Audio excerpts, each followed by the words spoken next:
Daniel, I want to get your analysis as well because you're our fact checker.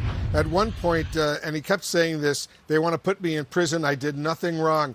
Does he forget that he's been convicted of 34 felony charges? That's a fair point, Wolf. I think I personally will stay away from that as a fact checker. He's entitled to assert his innocence. But I made a whole list here of other claims that were just flat out wrong. Like, this was just a whole bunch of nonsense. He claimed that nobody knows that Vice President Harris's last name is Harris. Like, what are we even doing here? That was the caliber of the claim. He said when his crowds in 2016 chanted "lock her up" about Hillary Clinton, he said "easy, easy." In fact, on some occasions, he said "lock her up" himself. On other occasions, he stood back and allowed those chants to continue, so he wasn't calming them down. He said, again, you're allowed to rob a store in California.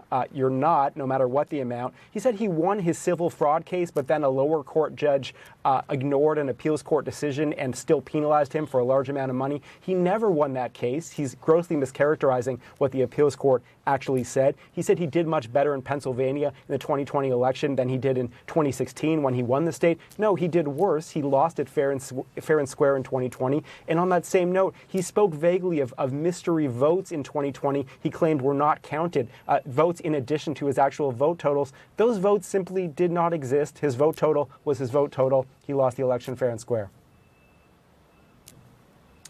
David Chalian, what did you make of the way Trump defended his use of personal attack